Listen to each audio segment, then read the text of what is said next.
Hello mga kahayop, sa mga nagbabaka nga pala dyan. Alam naman natin ngayon sa sobrang init talaga, paratay na yung mga damo, halos wala na talaga.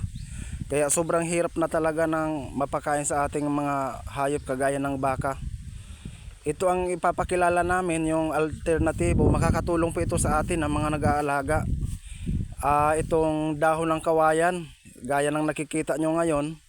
Ito kinakain ng baka yung kawayan. Bago ko lang ito na-discover, sa kapitbahay ko ito actually na baka. Kasi ang alam ko dati yung pinapakain ko, kasi marami talaga dito sa amin yung Madre Cacao. Dahil ginagawa itong mga lindero o mga pagitan ng mga lupa. Sobrang dami ng Madre Cacao. Yun kinakain nyo ng baka. Magandang sana kung mayroon pang ipil-ipil o kaya yung palupino. Pero dahil ito lang yung available sa amin, yung kawayan, kawayan at saka Madre Cacao. Sa mga nagbabakahan dyan, malaking tulong po ito dahil tuyong-tuyo na talaga yung mga damo ngayon o paratay na para mabusog kahit papano yung ating mga alaga dahil kawawa talaga din naman. Sana may natutunan kayo, sana gawin nyo rin ito para lalo na ito sa mga tagtuyot na talaga na lugar, kasi sa amin sa Masbate tagtuyot na talaga. Sa may mga alaga lang naman na baka, siyempre ewan ko lang sa kalabaw, pero malamang ganon din siguro, kumakain din o similarity lang naman sila ng mga kinakain halos. Ito yung puno ng Madre Cacao, ito yung kinakain ng baka din. Alternative para may makain lang sila dahil tagtuyot na talaga ngayon. Tuyong-tuyo na yung mga damo, mga paratay na.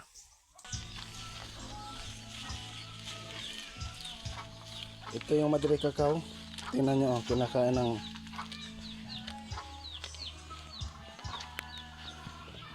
ito na lang.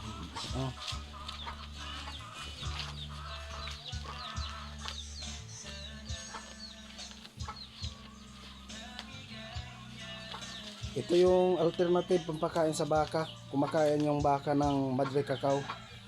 Alam ko dito sa Masbate marami nito dahil ginagawa itong ano ito, mga pagitan ng mga lupa, lindero. Tingnan nyo, isa pa pala itong bayabas sa paborito ng baka ko. Pero syempre hindi naman lahat ng lugar may mga bayabas. Tingnan nyo, ayan pa yung ano, paglaglagan. Matakab to sa bayabas eh. Tingnan nyo,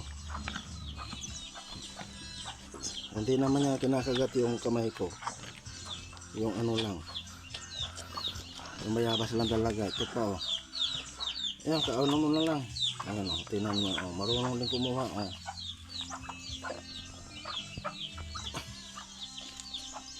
Ito pa medyo matigas pa yun. Wala na, ubusin mo to, ubusa. May laman pa na bayabas, matigas kasi itong huli.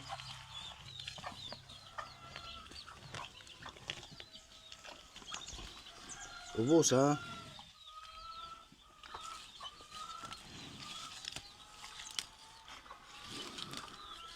Tingnan nyo.